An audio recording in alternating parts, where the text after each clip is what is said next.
phrase it differently. It's either you love Kejriwal or you hate Kejriwal. A referendum on someone works only if there's more positivity than there is negativity. We'll find out soon whether there was more positivity or negativity, because if there's a lot of negativity that's built up over 10 years around theatrics, around fighting, then that can backfire as well. Sure, I agree with you, Rahul, with one caveat that the BJP, as I said, unlike 2015 and 20, didn't fall into the trap this time of making it a leadership battle at the local level. They decided we will target Kejriwal, try and diminish brand Kejriwal or demolish brand Kejriwal somewhere.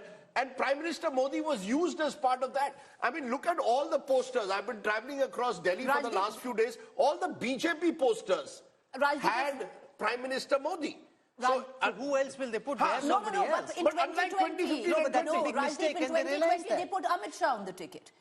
They had Amit Shah on the ticket on 2020. He did 23 rallies across Delhi, which was higher than any BJP leader. Yeah, that was 2020. This time around, it was very clear. Yes, there was no CM face, but you had Prime Minister Modi, who was constantly being pushed by each and every leader in rallies. You had him on hoardings. Every guarantee that has come across has come from the Prime Minister. But that's a good thing. If you have someone who has trust and credibility of the voters of the cabinet. Remember, the BJP had 54% of the vote in the Lok Sabha election. So all they need to do is ensure that their Lok Sabha voter stays with them. That's all. If that happens, they're through. This is game over. And Rajat Sethi joins us. This really was a key part of the BJP's plan. Don't let your voter go. The BJP lost in Delhi because those who liked the BJP in the Lok Sabha elections would dump them for Arvind Kejriwal in the assembly elections, in the last two assembly elections. The BJP tried very hard this time round to prevent that from happening.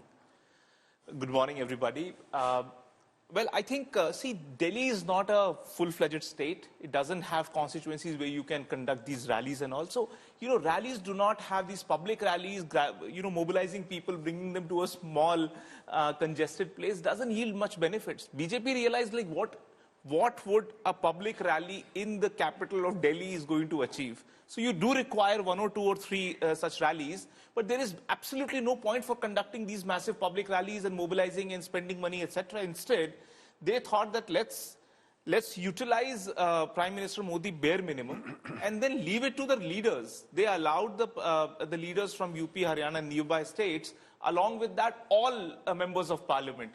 They were given small focused areas to only go out, reach out to the important citizens and try and do a more personalized connect instead of having these big rallies, etc. So it was a flip of strategy. In fact, I was told yesterday by an RSS leader that they did more than 20,000 Nukkad Sabhas.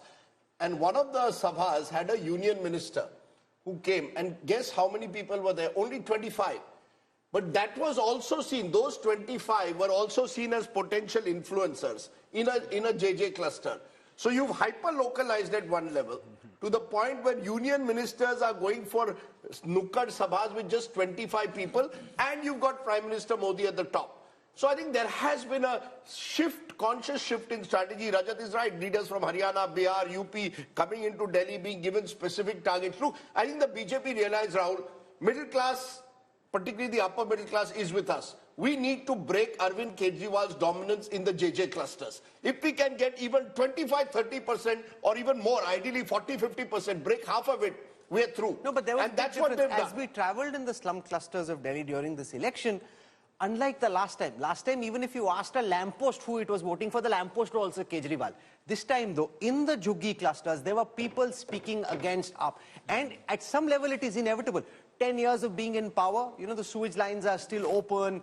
There's only one tap. There are 2 toilets. So it's not as if nothing has happened, but there's just 2 toilets and 1 tap. And people say that's not enough. So this time there was some element of anti-incumbency. And remember, if amongst the Muslims there's been a fragmentation of the vote, partly towards the Congress, partly towards AIMM on the seats where they stood, that again is problem. So you've got there's a trifecta of issues here. Trifecta of challenges facing Arvind Kejriwal. The albatross around the Aam Aadmi Party came with the MCD. The Aam Aadmi Party winning the MCD was the worst thing to have happened to the Aam Aadmi Party.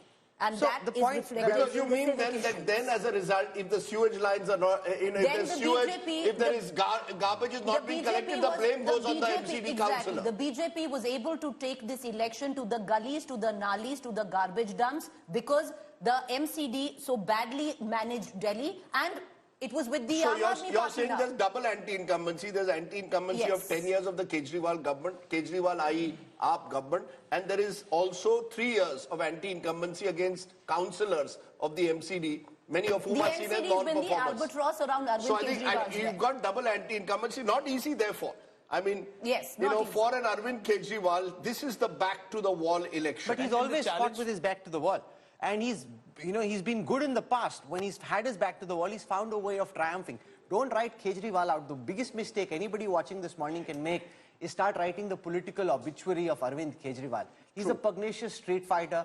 He has a way of getting under the skin of the BJP top leadership in a way very few opposition leaders can. So don't write his obituary regardless of the way this day goes. We'll slip into a break. We've got a battery of reporters on the ground joining in. We'll go to the counting centers, we'll go to the party headquarters, we'll try and understand what's happening at the residence of the various leaders when we come back on the other side of a very quick break. You are watching the day Delhi will make history. This is Super Saturday, and this is your election destination.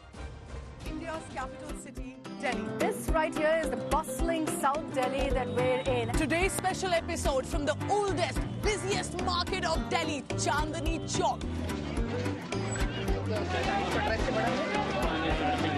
We are at the beautiful, iconic Jama Masjid of Delhi.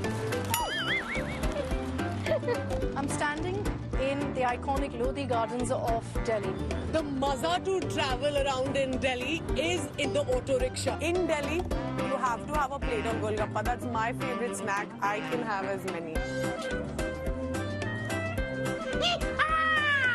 आटा खाते वक्त खाली photo बनाओ भुक्कड़ अपना anchor है भुक्कड़ full Ma'am, you're also fans of Ram Laddu? Ma'am, Ram Laddu खाए क्या? Now it's my turn for छोला कुलचा. एक प्लेट मोमो लेंगे और पनीर मोमोज है. पनीर मोमोज एक प्लेट.